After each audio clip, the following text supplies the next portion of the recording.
En el Instituto Matías Romero y en su hermoso recinto.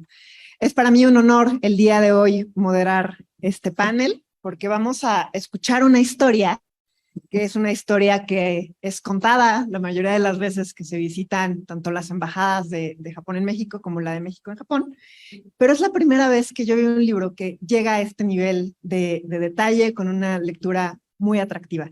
Además, con el plus de que tenemos al autor del libro y a alguien que conoce perfectamente la historia de ambas familias que son protagonistas, y con la cereza en el pastel de la experiencia de el doctor Víctor Kerber. Entonces, muy rápido les platico, el libro que nos reúne el día de hoy es Un samurái en la Revolución Mexicana. En febrero de 1913, durante la escena trágica, el encargado de negocios ad interim de Japón, Hirobuchi Kamaichi, acogió, salvó y consoló, con graves riesgos para su vida y la de los suyos, a la esposa, padres y dos hermanas del presidente Francisco I. Madero. En los diarios o crónicas de la época, tanto aliados como adversarios, y en la historiografía mexicana, las menciones a Hirobuchi son escasas, por lo que existía un gran misterio sobre las motivaciones de la comunidad japonesa para resguardar a los Madero en una de las jornadas más sangrientas en la capital desde la conquista española. A partir de los diarios personales de esa época del diplomático nipón, entrevistas con descendientes de las familias Madero y Hiroguchi y una amplia investigación documental, Carlos Almada, ex embajador de México en Japón, reconstruye esa historia y encuentra en el modesto origen samurái de Hiroguchi pistas para entender su misión autoimpuesta de salvamento en nuestro país. Un samurái en la Revolución Mexicana tiene el mérito de encontrar un vínculo heroico entre un pasaje olvidado de nuestra historia y una de las tradiciones japonesas más honorables. A lo largo del libro, Almada enriquece ese relato con los lazos antiguos y modernos entre México y Japón y demuestra lo importante que resultó la gesta de Hiroguchi, el enviado samurái, en la relación diplomática entre dos naciones.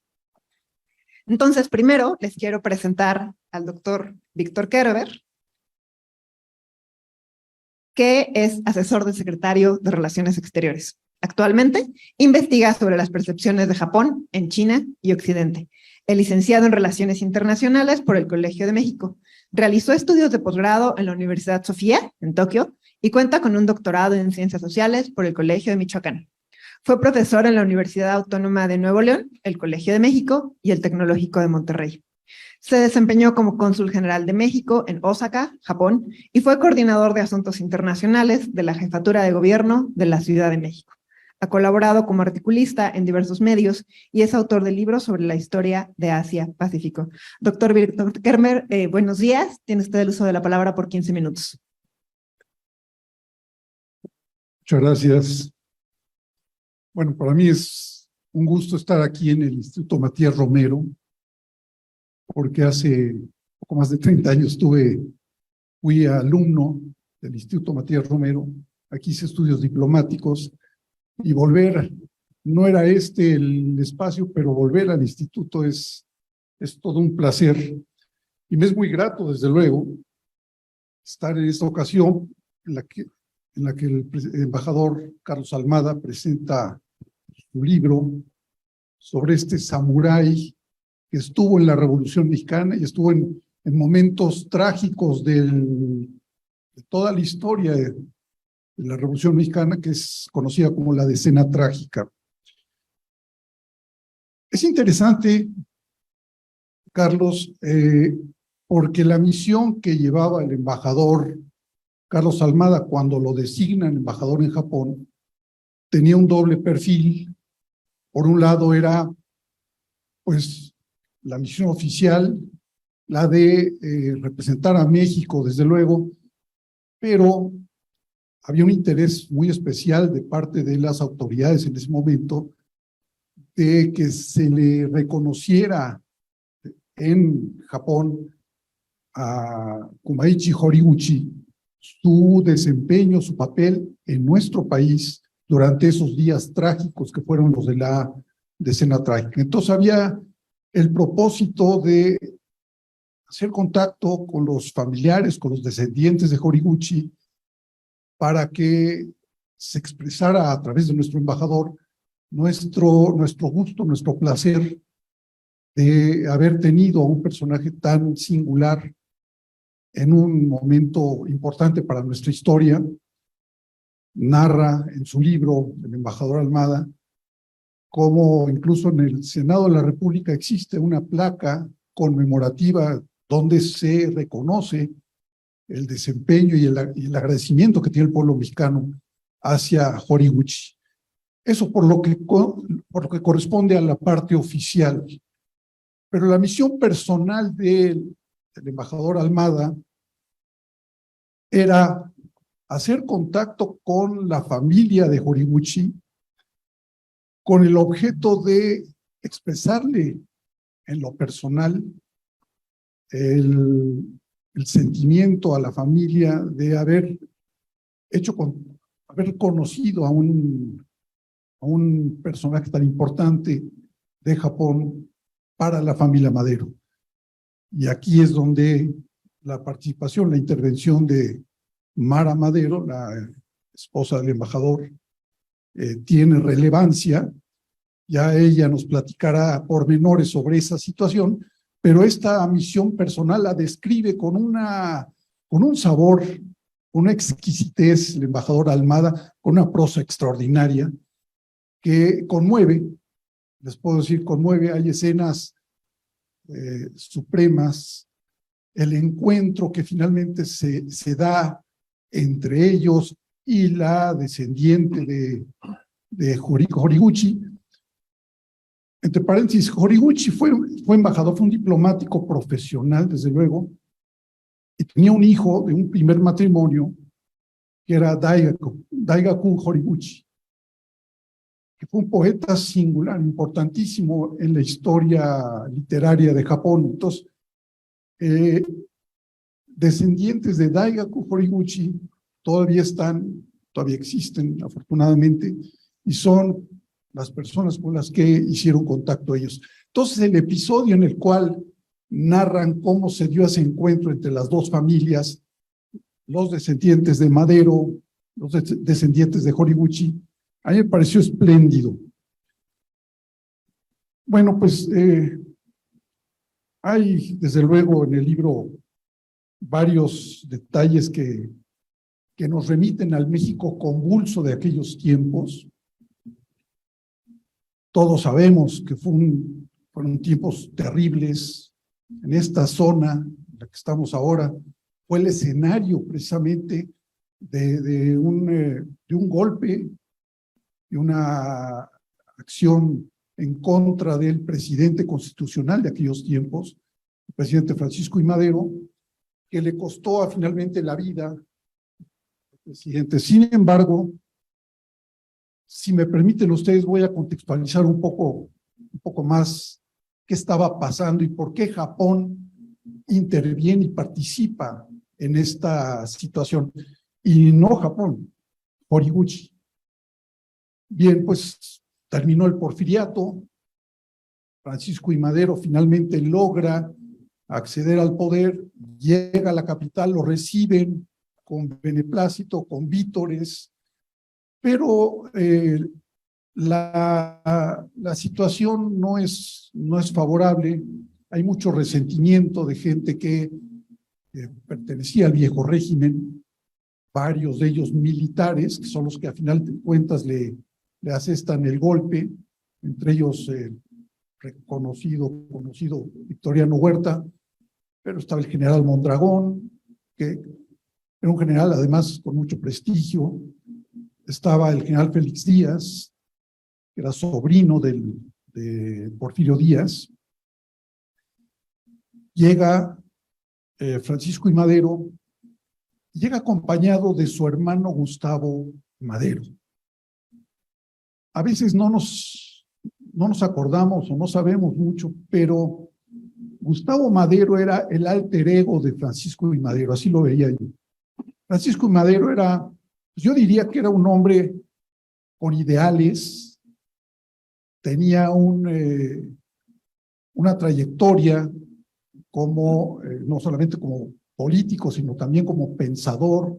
Había viajado mucho, conocía Europa, era políglota, se había metido inclusive en el conocimiento de del pensamiento hindú, había tenido su ashram en Coahuila. Su ashram es un grupo de gente que seguía estas tendencias más orientales.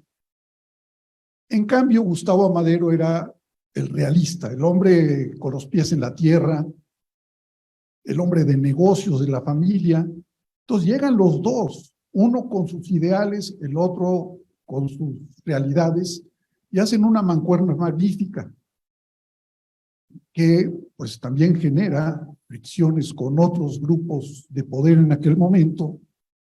Pero a mí me parece muy importante darle peso a la figura de Gustavo Amadero, porque hay un momento en que Francisco I. Madero designa a su hermano para que sea el embajador de México en Japón. ¿Por qué? Porque para Francisco I. Madero ya Japón representaba un país importante. Habían estado los japoneses, había participado una misión representativa de Japón en las fiestas del centenario de la independencia de México, y era importante corresponder a ese gesto con una personalidad. Entonces Francisco I. Madero manda a su propio hermano como embajador, como representante plenipotenciario de México ante el gobierno de Japón, y con otra misión también. Gustavo había sido el contacto con algunas agrupaciones que vendían armas en Estados Unidos, y entre los grupos, entre las empresas que vendían armas en Estados Unidos estaba la empresa Mitsui, la Mitsui Bussan. Cuando les platico a los japoneses que la Mitsui Bussan participó en todo el entramado de la Revolución Mexicana, se sorprenden porque es un dato poco conocido, pero el hecho es de que Gustavo Madero adquirió armas a través de la Mitsui, y pues esperaba que si Gustavo Madero era plenipotenciario de México en Japón, podría seguir siendo un contacto para negocios con Japón. Esto no se realiza. Lamentablemente, Gustavo Madero no logra llegar a Japón porque se interpone justamente todo este ambiente nauseabundo, diría, lleno de consideraciones muy adversas al presidente, y decide Gustavo quedarse a apoyar a su hermano. Se queda, no llega a Japón, viene la decena trágica, a Gustavo Madero lo matan en la Ciudadela de una manera inenarrable, terrible, ya al presidente lo detienen, lo tiene preso Victoriano Huerta prácticamente en Palacio Nacional junto con el vicepresidente Pino Suárez. Todo eso está muy bien narrado en el libro del embajador Almada. Pero bueno, aquí viene otra parte de todo esto. Horiguchi llega a México con la encomienda de no hacer muchas olas, de no hacer demasiado ruido en la situación mexicana. Ya se sabía que había incomodidad, que había un grupo que buscaba la no reelección del presidente Díaz, entre ellos estaba Francisco I. Madero, y Japón prefiere no meterse en esto, y tiene sus razones. Los japoneses en ese momento están teniendo ya una fricción muy fuerte con los Estados Unidos, porque Estados Unidos pensaba, en Washington se creía que Japón se estaba metiendo demasiado en terrenos americanos. Y bueno, la doctrina Monroe, ustedes la conocen, una doctrina que no permitía que cualquier otra potencia extracontinental se metiera en el terreno que los gringos, los Estados Unidos, creían que era de ellos. Entonces, prefieren los japoneses guardar un poco de reserva. A Horiguchi le toca llegar aquí como representante ad interim, no como el ministro, sino como el representante encargado de la legación de Japón. Y las hermanas de Francisco y Gustavo llegan con ellos Angelina y Mercedes. Se vinculan inmediatamente con la sociedad del momento. Y aquí es donde empiezan a tener un rol muy importante las mujeres en todo este entramado que pocas veces se relata, pero que ya está saliendo a la luz. Angelina y Mercedes, que eran también damas muy bien preparadas, políglotas, con una visión mucho más cosmopolita de las cosas, se vinculan, hacen muy buena amistad con la esposa de Horiguchi, Stina Horiguchi, que era de origen belga. Entonces, bueno, hacen una amistad. Y esta es una conexión fundamental para entender todo lo que pasó después, porque cuando viene la escena trágica, Stina inmediatamente va a buscar a sus amigas, Mercedes, Angelina, para ver en qué podían ayudarles. Esto poco fuera de las consideraciones del gobierno japonés, lo hace Stina por una cuestión humanitaria. Y esta es la conexión que hace que la familia Madero acabe refugiada en la legación de Japón en México. La conexión, el desempeño que tiene Stina, a mí me parece muy importante, y la relación con las hermanas Madero, y la relación con Sara Pérez de Madero, otra figura que de veras mueve al entusiasmo y a la conmoción cada vez que uno lee la lucha que emprendió después Sara Pérez de Madero para liberar a su esposo, para que se hiciera una justicia en este caso. Bueno, vamos, no les voy a contar toda la historia, pero sabemos muy bien que viene el golpe militar y todo esto está relacionado con que continúa el rumor de que Japón se está metiendo en México y que inclusive el presidente Madero, Francisco Madero, está apoyando a los japoneses, incluso les quería dar, según este rumor, les quería dar una base militar en Baja California, en la Bahía de Magdalena. Todo esto está documentado. Podríamos levantar la hipótesis inclusive de que buena parte de la animadversión que tenía Henry Lane Wilson, el embajador de Estados Unidos, contra Madero, pudo ser su coqueteo o lo que sentían los norteamericanos, que era un coqueteo con Japón. Y luego, cuando se da el momento de la escena trágica y los Madero acaban en casa de la familia Horiguchi, pues parecería que esto realmente existía, que había un encuentro o un entendimiento bajo la mesa entre Japón y México. En fin,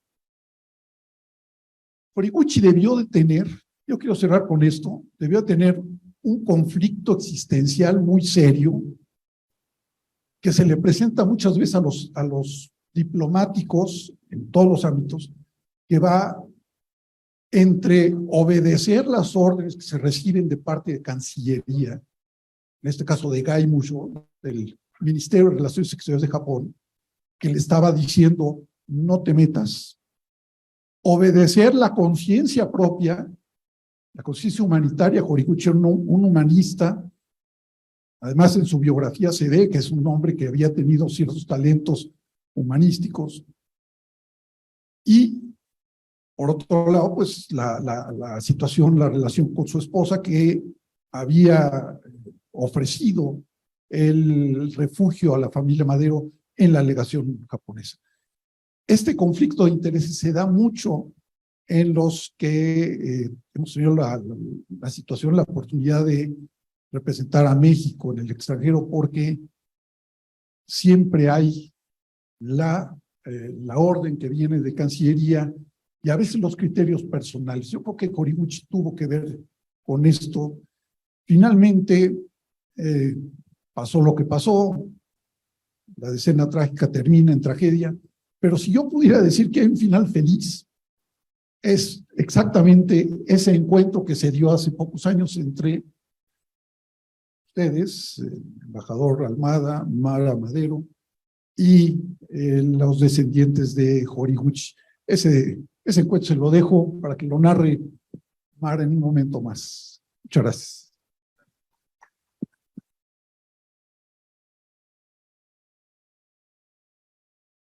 Muchas gracias, doctor Kerber. Así es una obra que nos permite ver cómo más allá de las negociaciones, más allá de los tratados, pues son las personas, ¿no? Quienes crean, quienes dan vida a las relaciones bilaterales. Y coincido totalmente. Es además un libro conmovedor que, así como muchos otros pasajes de la relación bilateral, a veces nos emociona más allá de un interés académico.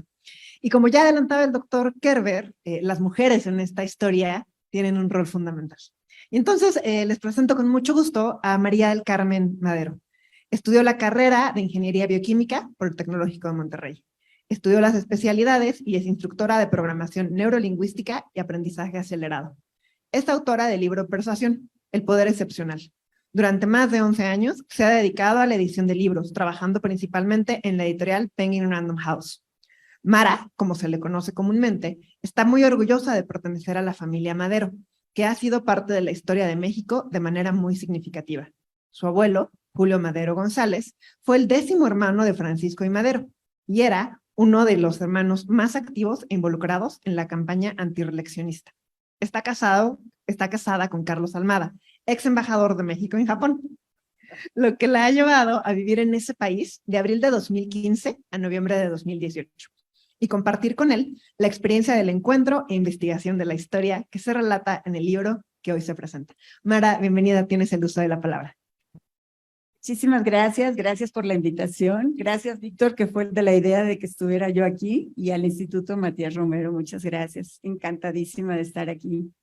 Yo le tengo un especial afecto y tengo una relación muy importante con el libro que se presenta hoy, porque soy nieta de Gustavo Madero, que él era hermano de Francisco y Madero. Él fue siempre un leal y decidido acompañante de su hermano, y lo acompañó durante la Revolución Mexicana y su gobierno. Tristemente yo no lo llegué a conocer porque él murió justo un día antes de cumplir 60 años. Y en la familia Madero era una tradición no hablada en las reuniones familiares evitar comentar el suceso de la decena trágica, porque era un tema muy doloroso y muy indignante para la familia. Entonces siempre se evitaba hablar de este tema. Y me parece que por esto mismo era muy poco conocido el hecho de que el señor Horiguchi, que era el ministro de la legación de Japón, hubiera dado refugio a algunos parientes del presidente Madero. No se sabían los detalles ni los pormenores de este hecho, simplemente a grandes rasgos se sabía que habían estado ahí. Tampoco teníamos conocimiento de que Horiguchi hubiera escrito un diario de lo que sucedió en la decena trágica, día a día, que es valiosísimo porque nos comparte información pues, de los pormenores de lo que sucedía en la ciudad durante el golpe de Estado. Este diario precisamente es la columna vertebral del libro de Carlos, lo van a ver después. Cuando Carlos encontró este diario, lo pudo leer, lo compartió conmigo. Yo de verdad no pude contener las lágrimas al leerlo porque es impresionante la forma de actuar de Horiguchi, tan valiente, tan decidida, para salvar a la familia Madero. Entonces, realmente conmovedor. A toda mi familia que lo leyó le pasó lo mismo. Y hay algunos fragmentos de este diario que realmente me impresionaron. Si me permiten, los comparto brevemente con ustedes para que tengan una idea de lo que este señor Horiguchi hizo por la familia Madero. El domingo 9 de febrero, al enterarse del golpe de Estado, Horiguchi y su esposa Estina acudieron al castillo de Chapultepec para confortar a la señora Pérez de Madero. Ya comentaba Víctor la amistad que había entre las señoras. Al atardecer de este día, la señora, los padres y 2 hermanas del presidente Madero, acompañados de sus respectivas familias, servidores, en un número de más de 30 personas, se refugiaron en la legación de Japón, resultando con este motivo el edificio bastante reducido para albergar a tanta gente. Para tranquilizar a estas personas les dije, pueden estar tranquilos en esta casa. Nosotros haremos todo lo posible por garantizar sus vidas. Hacía falta camas. La nuestra de matrimonio y la de mis hijos las ofrecimos a los padres de Madero, a la señora de este y a otras personas. Yo dormí esa noche en un sofá. Miércoles 12 de febrero. Se hizo sentir en la legación la falta de comestible. Para conseguirlos había que ir hasta Tacubaya, exponiendo la vida bajo la lluvia de balas. Los residentes japoneses en México eran los que llevaban a cabo esta peligrosa misión, ofreciéndose voluntariamente. Decían, ahora voy yo, decía uno, ahora me toca a mí, decía otro, y un tercero, no, usted fue ayer, ahora voy yo. El viernes 14 de febrero, oímos el toque de alarma de incendio.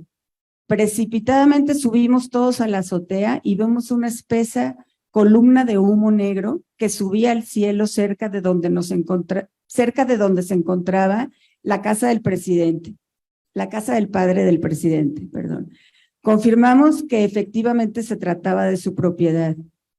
Era una escena conmovedora ver a los padres del señor Madero y a sus hijas en absoluto silencio y sin notar ninguna alteración en su semblante, contemplar su casa ardiendo, presintiendo tal vez mayores infortunios que pudieran sobrevenirles. Más tarde supimos que el incendio había sido provocado por los enemigos del presidente. Sábado 15 de febrero. Ante el rumor de un bombardeo a la legación, los padres del presidente decidieron trasladarse al castillo de Chapultepec. Para protegerlos, les hice acompañar de mi esposa e hijos, pensando que los familiares de un diplomático no serían molestados. Usaba a sus familiares como escudo para protegerlos.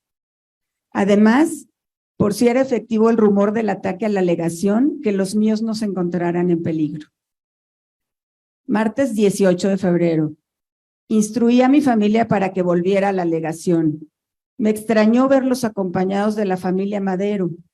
Les pregunté por el motivo de su regreso, a lo que ellos respondieron que Victoriano Huerta había tomado preso al presidente y a sus ministros y que temían por su vida.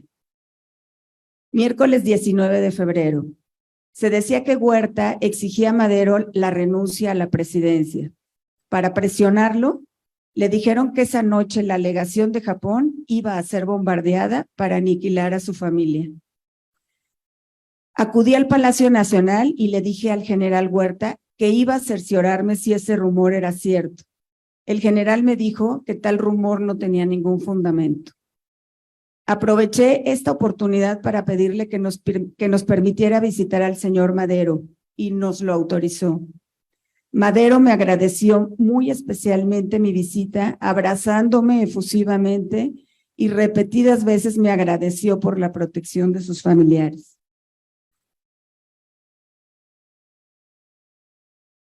Al regresar a la legación, nos encontramos con la noticia de que la noche anterior había sido fusilado el hermano del presidente, Gustavo Madero. Sus padres y hermanas, como es natural, estaban afligidísimos por el trágico fin de su hijo y hermano. La escena que presentaba a toda la familia reunida en un cuarto, llorando y consolándose mutuamente, era conmovedora y digna de compasión. Domingo 23 de febrero. Una amiga de la señora Madero vino a la legación a eso de las 7 de la mañana y le comunicó la infausta noticia de que el señor Madero, junto con el presidente Pino Suárez, habían sido asesinados. Ya se puede imaginar la impresión que causó a la señora Madero esta noticia. Miércoles 26 de febrero. En compañía de toda de mi familia, fui a depositar ofrendas florales a la tumba de Madero en el Panteón Francés. Esta se encuentra junto a la tumba de su hermano Gustavo. Miércoles 27 de febrero. Madame Horiguchi visita todos los días a la señora viuda de Madero, hasta el 23 de marzo que salimos de México, después de 4 años inolvidables en México. Así termina el diario de Kumaichi Horiguchi.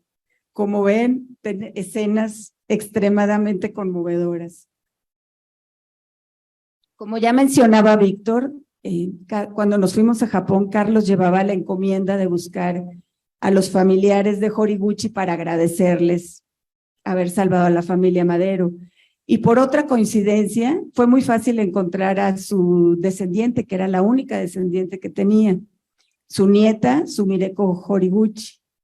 Esta dama japonesa preciosa es una mujer distinguida, cultivada, alegre, dignísima representante de llevar el apellido Horiguchi. Ella nació en 1945, pocos meses después de la muerte de su abuelo. Le ofrecimos una comida en la embajada para conocerla, para agradecerle, y nos sorprendió muchísimo darnos cuenta de que ella conocía perfectamente la historia de su abuelo, del haber salvado a la familia Madero cuando estuvo en México, cosa que los Madero no lo tenían tan claro. Ella sabía perfectamente todos los detalles y todo lo que había pasado. Era la escena que más había marcado a su familia y de la que se sentían súper orgullosos. Y en un momento que consideré oportuno en esta comida, en nombre de mi papá le agradecí que la familia estábamos eternamente agradecidos porque había salvado a nuestra familia.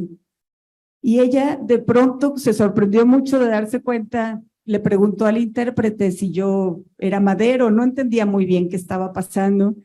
Y cuando se dio cuenta que yo era descendiente de las personas que su abuelo había salvado en México, se paró de inmediato, dio la vuelta a la mesa y me fue a dar un abrazo. Ya se imaginarán lo que ese abrazo fue. Las dos lloramos, súper conmovidas. Yo, sin haberla conocido nunca, ya sentía un cariño grandísimo por ella y nos dimos cuenta sin hablarlo que en ese momento estábamos reanudando un lazo que había unido a nuestras familias por tantos años. Fueron muchos los momentos que nos marcaron, que vivimos con la señora Horiguchi, todos maravillosos. Tuvimos oportunidad de convivir mucho con ella, pero en especial 2 fueron importantísimos para nosotros. El primero fue, bueno, aparte de esta comida, que fue cuando la conocimos, el primer momento fue una visita que hicimos a la ciudad de Nagaoka, que es la ciudad de donde es originario su abuelo. Había una exposición simultánea, había 2 exposiciones simultáneas en la ciudad sobre su abuelo y su padre. Ya mencionó Víctor que el padre de la señora Horiguchi era Daigaku Horiguchi, que en realidad en Japón, en estos tiempos actuales, él es mucho más conocido que su abuelo Kumaichi Horiguchi. Era un poeta que había escrito y traducido más de 300 obras del francés al japonés. Y en estas exposiciones pudimos conocer a fondo quién era Kumaichi Horiguchi, que era lo que Carlos tanto interés tenía en descubrir. Conocimos sus orígenes, su origen samurái, conocimos sus estudios, sus obras, pero sobre todo descubrimos cuáles eran sus valores más arraigados que lo llevaron a actuar de la manera en que lo hizo aquí en México. Y algo que a mí me marcó mucho de esa visita a Nagaoka fue que pudimos visitar su tumba, llevarle rosas amarillas, que eran sus flores predilectas, y fue muy emotivo porque de cierta forma yo sentía que estábamos retribuyendo la visita que él había hecho a la tumba de Francisco y de Gustavo antes de partir de México. Y otro momento que nos marcó mucho fue una cena que ella nos invitó a su casa. Deben saber que para los japoneses es rarísimo que un japonés te invite a su propia casa. Ella nos invitó a cenar a su casa, íbamos con la hija de Carlos, y fue, bueno, nos marcó porque nos hizo sentir muy halagados. Ella misma preparó la cena, sus recetas familiares, vimos las fotos de la familia, los recuerdos, vimos el altar de los ancestros, que es común ver en todas las casas japonesas, pero sobre todo nos hizo, nos dio para como nos nombró custodios de uno de los tesoros más grandes que ellos tienen, que es una caligrafía de su abuelo. Ya Carlos les platicará ahorita con detalle de esto. Y nos pidió que fuéramos parte de su familia. Esto fue inmensamente conmovedor. Por supuesto que nos sentimos familiares de ellos, nos unen una historia llena de coincidencias, de supervivencia, y junto con su hijo, su hija y su maravilloso nieto, que tiene, en ese tiempo tenía 7 años, ya ahorita es un jovencito, pues seguimos en contacto y hemos creado un vínculo muy, muy grande.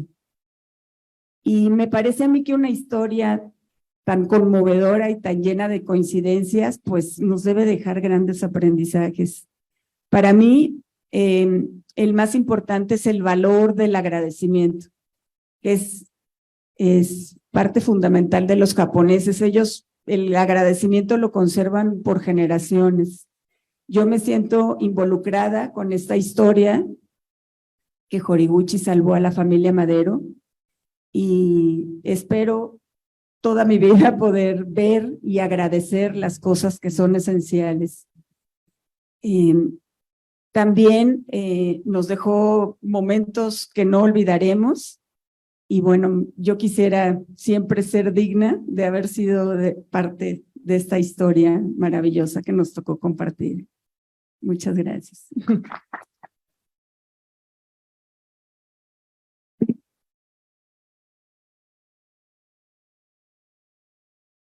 Mara, muchísimas gracias. Y sí, coincido, el libro nos transmite una serie de emociones a lo largo de la lectura, ¿no? Que vamos del suspenso, a la tristeza, a la indignación, pero también de la alegría. Y bueno, finalmente para cerrar esta primera parte del libro con broche de oro, pues tenemos al autor, al ex embajador de México en Japón, Carlos Almada. Es licenciado en Administración por la Universidad Autónoma de Sinaloa y doctor en Administración Pública por la Universidad de Derecho, Economía y Ciencias Sociales de París. Ex embajador de México en Japón, entre otros cargos, se desempeñó como subsecretario de Comunicaciones y Transportes. Fue secretario del Instituto de Administración Pública del Estado de Sinaloa, profesor del Instituto Nacional de Administración Pública, secretario técnico del Comité de Planeación y Prospectiva y director general del Instituto Internacional de Ciencias Administrativas de Bruselas, Bélgica, profesor de la Facultad de Ciencias Políticas y Administración Pública de la Universidad Autónoma del Estado de México y presidente del Instituto de Administración Pública del Estado de México. Embajador, tiene usted el uso de la palabra por 15 minutos. Muchísimas gracias, Vania. Me siento muy, muy contento de estar en el Instituto Matías Romero. Es la cuna, el centro de formación del servicio profesional exterior mexicano, que es uno de los activos de nuestro país que respeto profundamente, que agradezco su ayuda a lo largo de mi carrera, particularmente cuando tuve el extraordinario honor de ser embajador de México ante la República de Portugal y Japón. Muchísimas gracias al maestro Alday, a muy buen amigo y compañero, a Circe también y a todo el equipo logístico. A Vania tan competente y tan siempre amable, gentil. A Mara, por supuesto, no tengo palabras para agradecerle su compañía y su inspiración, su ayuda y su paciencia a lo largo de estos años. De muchas maneras es un trabajo conjunto. Víctor Kerber es fundamental en esto porque cuando leí el diario de Horiguchi publicado en la revista del Instituto Mora en el año de 2009, había sido descubierto o redescubierto por la doctora Graziela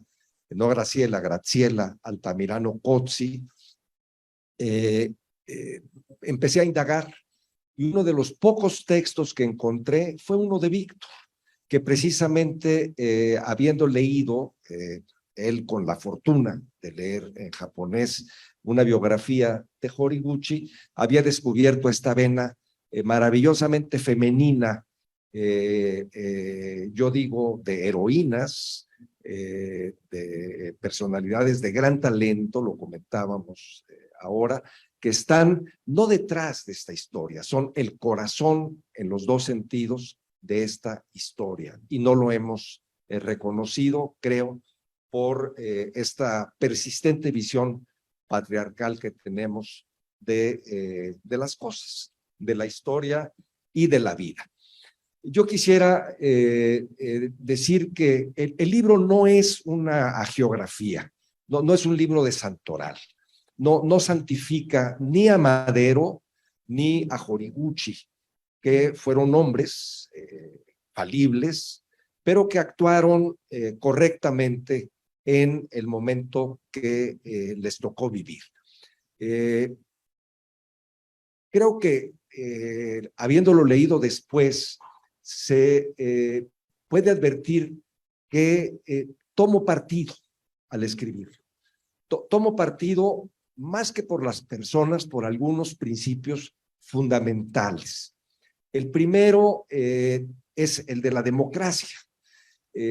Francisco I. Madero fue el fundador del primer partido político moderno en México, el que hace la primera campaña electoral moderna en nuestro país, que advierte que el régimen del general Porfirio Díaz, que había tenido luces y sombras, estaba debilitado y que era posible encabezar una insurgencia cívica. No entro en detalles, todos lo conocemos. También entiende que para que haya en México democracia es necesario que se acepte el principio de una persona, un voto, y preconiza la elección del presidente y del Congreso por voto popular. Y logra la reforma a los artículos correspondientes de la Constitución del 57. Hay pues en él acciones que refuerzan esta idea de él como uno de los fundadores de la democracia mexicana. El pasado ilustra el presente ilustra el pasado. ¿Cómo no vamos a estar yo como mexicano interesado y conmovido con esta idea de quien promueve de manera muy precoz la democracia en un país sin instituciones democráticas y cuyo precedente prácticamente único había sido la República restaurada cuando el país había vivido un breve paréntesis democrático, sobre todo en el respeto a la libertad de expresión. Otro principio fundamental es el de soberanía. ¿Cómo puede un mexicano de aquella época o de esta no indignarse ante esta amenaza persistente de intervención armada en el país ante un conflicto que había sido cocinado producto de un complot en esta pequeña zona de la Ciudad de México en donde estamos ahora? El centro y apenas dos colonias más, la colonia Roma y la colonia Juárez. La soberanía. Y también los esfuerzos, en mi opinión, conmovedores de Madero por conciliar legalidad y revolución. Prácticamente imposible, una aspiración muy ardua, de ardua realización, pero que constituye, pues, finalmente un ideal y una manera de ver el mundo que era la de él y que ciertamente me parece encomiable. Igual su condición de liberal, inspirado en la revolución, en la Constitución del 57, pero que ya no es un liberalismo clásico, sino que busca reformas sociales y económicas graduales, pero para su tiempo adelantadas. Y finalmente el principio de justicia. No solamente su asesinato, el de él y el de Gustavo y el de Pino Suárez, sino estos actos de terror masivo al que someten a la población de la Ciudad de México de la manera más alevosa entre los dos golpes de Estado que se dan entre el 9 de febrero de 1913, que es un golpe de Estado básicamente restaurador, encabezado por el general Bernardo Reyes, que trágicamente muere en una enigmática carga sobre el Palacio Nacional, y el golpe de Estado ya final, definitivo, exitoso de Victoriano Huerta del 18 de febrero, que es un golpe de Estado contra Madero, al que toma prisionero a traición, pero que también es un golpe de Estado contra Félix Díaz, su cómplice y rival, y coloca a las fuerzas nacionales e internacionales Victoriano Huerta frente a hechos consumados. La historia del libro, yo podría decir que se articula en 6 relatos que trato de anudar. El primero es tratar de descubrir quién era Kumaichi Horiguchi. Y esto debe ser algo grato para los profesores y los estudiantes del Matías Romero, era miembro de la primera generación de carrera del servicio exterior japonés profesional. No solo era además un jurista, sino que obtuvo las mejores calificaciones en su promoción. Si no llegó más arriba en su carrera, es porque pertenecía al bando de los derrotados en la guerra civil que en Japón sucedió después de la restauración de la autoridad imperial, cuando se suprimió el feudalismo japonés encarnado por los shogunes Tokugawa. Ustedes saben que Japón tenía un sistema dual prácticamente durante toda su historia, desde el siglo XI, desde el siglo XII, en el que coexistían emperador con funciones básicamente rituales, una figura sagrada, y el shogun o los shogunes designados por los emperadores, pero que eran los dictadores militares de Japón y los jefes de la casta samurái, la casta superior, la casta dominante en el gobierno, en Japón. Cuando se derrumba el feudalismo, implosiona el feudalismo, esto se resiente particularmente en Nagaoka, que es la ciudad de donde era originario Horiguchi. Y al mismo tiempo que resiente el peso de la derrota, la miseria, la huida, muy dramática, con 2 años y medio, 3 años de nacido, al mismo tiempo eso le abre perspectivas a su vida por completo diferentes. Habían sido 8 generaciones de samuráis de bajo rango, pero samuráis, la clase dominante, insisto, y para recuperarse de la miseria, de la hambruna, de la derrota, él elige la vía de la educación. Y aquí hay una lección fundamental: su comunidad, su ciudad, eleva a nivel de mística la educación. Y también él en lo personal y su familia. Y eso le permite llegar a ser un diplomático reconocido, que es, por cierto, recordado en Japón como el enviado samurái, por ese origen de su familia, uno, y por la valentía que demostró particularmente en México en 1913. El segundo relato es su llegada a México. Ya mi gran amigo Víctor Kerber hizo referencia a ella. En los finales del régimen de Porfirio Díaz, en las fiestas del centenario, que buscaron ser las fiestas de la apoteosis del régimen de Porfirio Díaz y un éxito diplomático que, por cierto, fueron. En un marco de recelo ya con Estados Unidos, porque iniciaba la rivalidad estratégica entre Japón y Estados Unidos en el Pacífico, y la doctrina Monroe se había radicalizado. El tercer relato es la revolución, la insurgencia cívica primero, y luego la primera etapa de la revolución, que va de de noviembre de 1910 a mayo de 1911. Luego viene este enigmático, difícil, complejo periodo de la transición de León de la Barra después de los pactos de Ciudad Juárez, y finalmente la elección ya como presidente de Madero en octubre de 1911 y su toma de posesión. Y empieza a darse una serie de fenómenos que derivan esencialmente del no reconocimiento a Madero, ni de su legitimidad democrática, ni de su legitimidad revolucionaria. Sufre las consecuencias de dos levantamientos populares muy serios, muy graves. Uno, el plan de Ayala de Emiliano Zapata, con quien había habido un terrible malentendido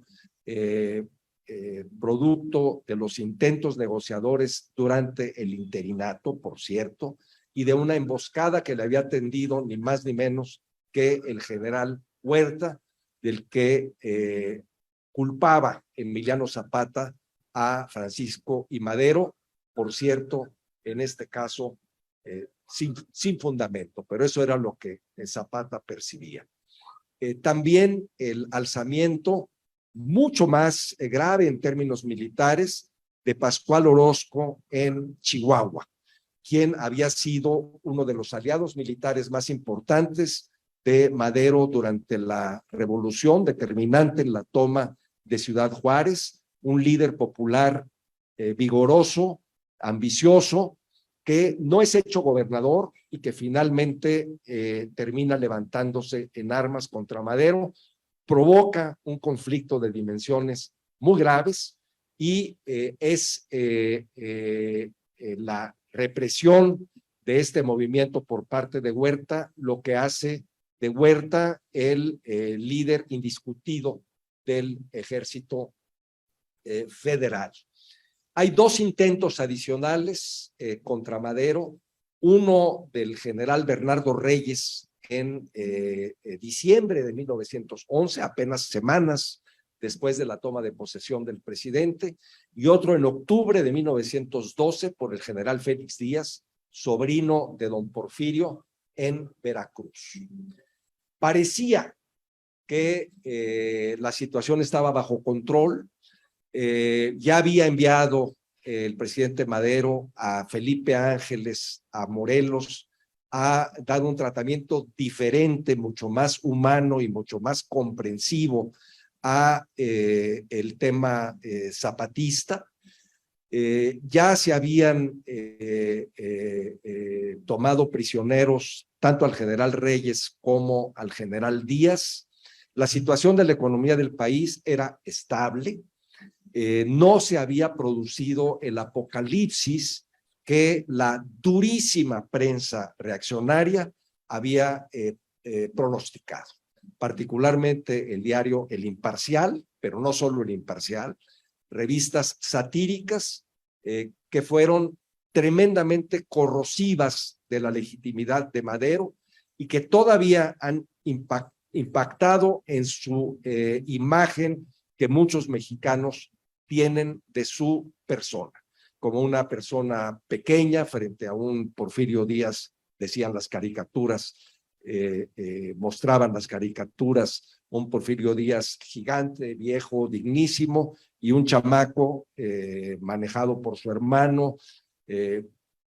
Realmente no se puede explicar este periodo de desgaste de los 15 meses de presidencia de Madero sin el efecto de esta prensa que, repito, fue terriblemente corrosiva.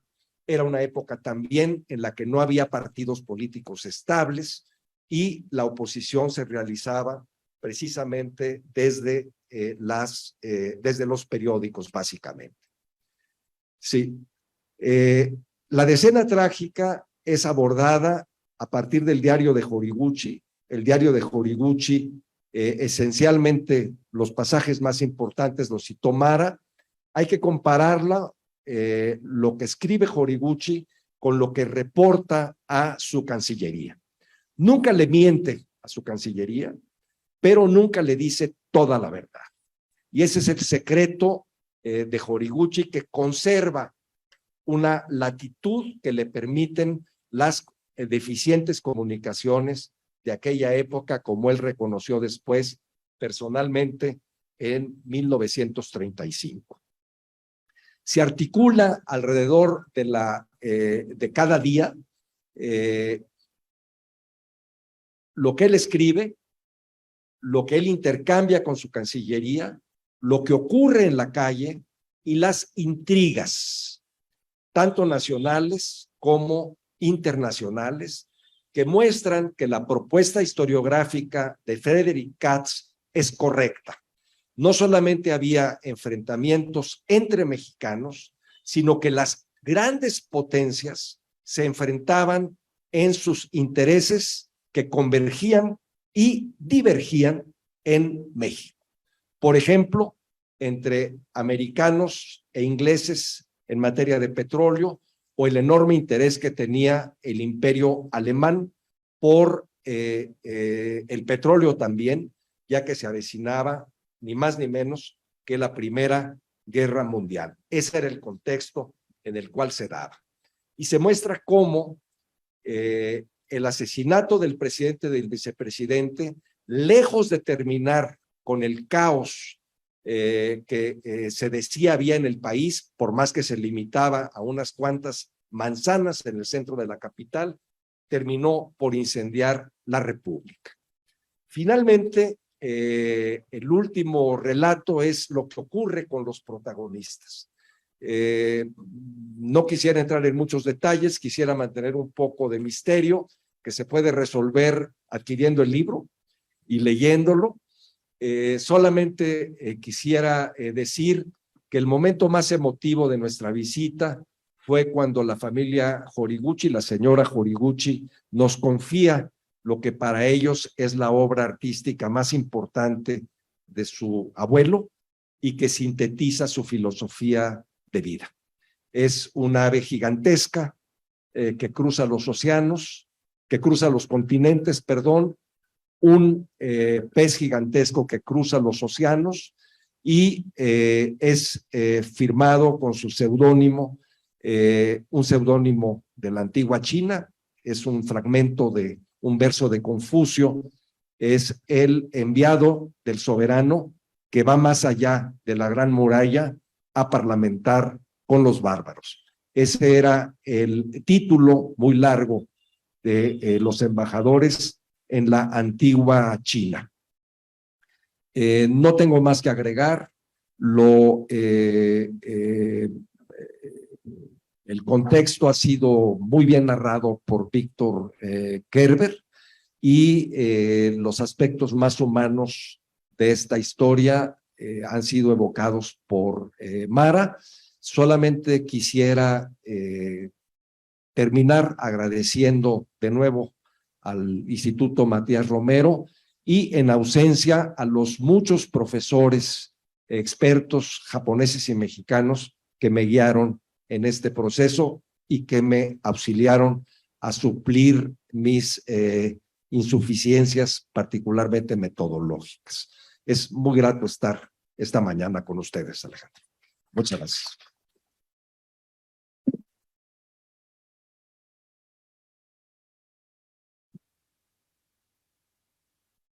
Embajador, muchísimas gracias por explicar esta historia tras del libro y la estructura misma de la obra. Pues a mí me gustaría concluir con que además es una edición bonita, amable, tiene una tipografía que invita a la lectura y por supuesto una sección intermedia de imágenes, donde la última es justamente esta obra que nos menciona tanto el embajador como Mara, que dice, un gran pez que cruza los océanos, en una ave inmensa que vuela a lugares remotos. Además del capitulado que ya nos mencionó el embajador, hay otras herramientas que son muy interesantes en el ámbito pedagógico, como el apéndice es una tabla, que es una cronología de,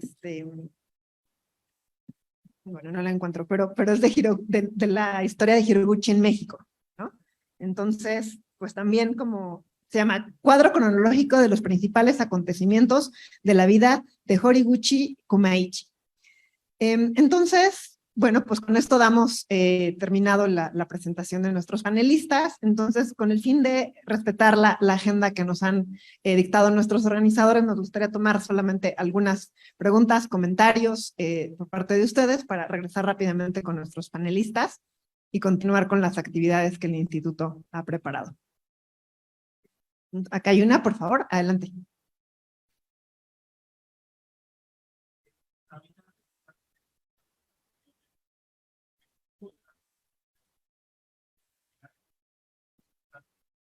Incluso también es un peso de otro personaje principal.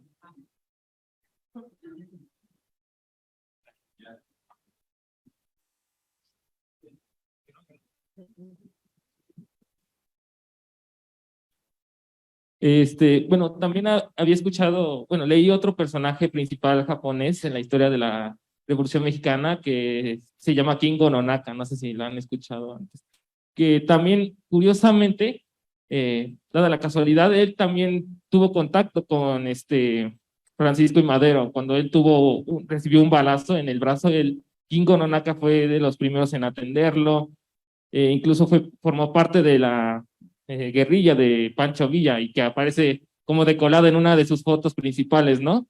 Pero también es muy interesante todo lo que todas las intervenciones de los japoneses, porque también es muy curioso cómo ellos estudian el país. Llegaron en un momento muy difícil y pues violento para México, ¿no? E incluso pues tuvieron una buena relación, tanto diplomática como cultural, y que tristemente también pasaron por una triste tragedia que también en el libro que les menciono, que se llama Un samurái del Graflex, que habla de Kingo no Naka, de Daniel Salinas, también habla de el tiempo después de la revolución, que de Kingo no Naka, que sufre mucho, fue en un puesto, no me acuerdo en dónde, de fotografía, porque él se dedicó a la fotografía después, y que ya en la Segunda Guerra Mundial, bueno, durante la Segunda Guerra Mundial, México, pues, es forzado por Estados Unidos para agarrar a japoneses, ¿no? Para excluirlos del país. Y pues también es un momento trágico que, narran, pues, los sentimientos de este personaje, y que ya al final de cuentas, pues, creo que, si no me equivoco, fue Díaz Ordaz quien lo apremió, le dio reconocimiento por su participación o su empeño en la revolución. Pero pues de Hiroguchi, Horiguchi nunca había escuchado yo realmente mucho, o sea, sí conocía de este personaje y su papel de defender a la familia de Francisco I. Madero, pero no tan detalladamente. Pero qué bueno que publicaron este libro, estoy muy emocionado de leerlo, la verdad, y pues les felicito bastante. Muchas gracias por tus felicitaciones. ¿Hay algún otro comentario, alguna pregunta por parte del resto del público? Acá y allá después. Las tomamos juntas, por favor.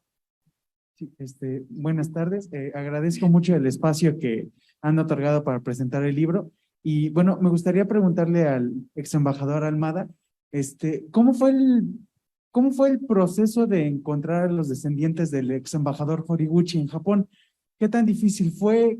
¿Cómo fue el proceso que tuvo que seguir para poder llegar y conocerlos de primera mano? Me gustaría que si pudiera describirnos. Otra casualidad. Hay una suma de casualidades en esto, de azares, yo creo que afortunados. Es muy simple. Hay varias familias Horiguchi en Japón, pero por alguna razón, seguramente por el hecho de que eran francófonos y su segunda esposa era belga, cambiaron la grafía del apellido de manera de eliminar una T y hacer un diptongo o U, que se pronuncia U en francés. Y de esa manera es la única familia que se escribe así su apellido en Japón. Un compañero de la embajada de habla japonesa la localizó en una biblioteca a donde ella, la señora Sumireko Horiguchi, acostumbra asistir. No tuvo mayor dificultad para localizar su teléfono y ahí empezó toda la historia. Muy rápidamente aceptó ir a almorzar con nosotros y así fue.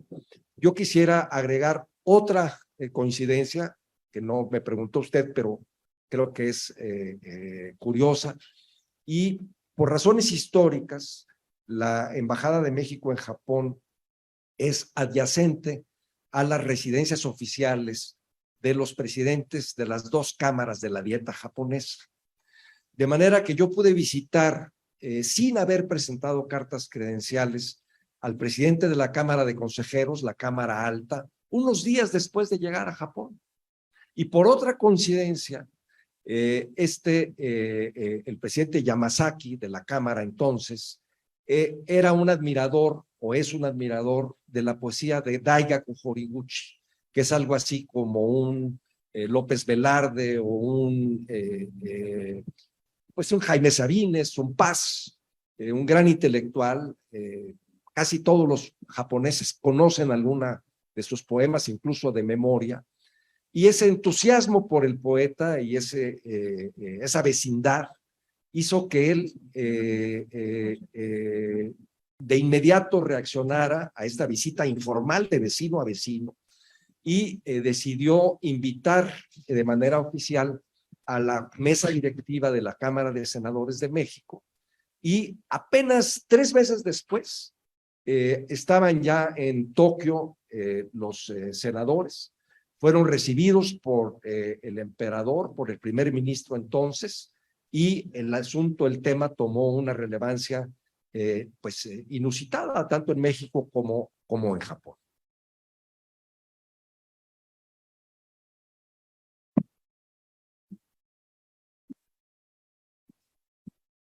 Hola, muy buenas tardes.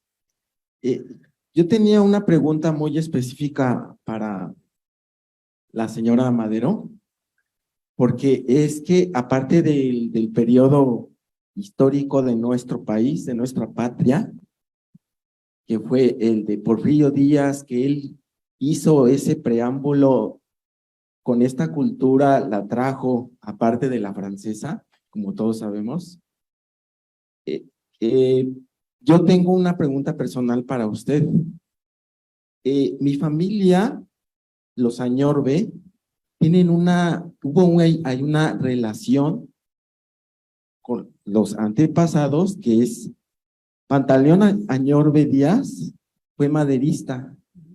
Tenía esa duda que si usted tal vez conocía esa relación que hay en la toma de Acapulco.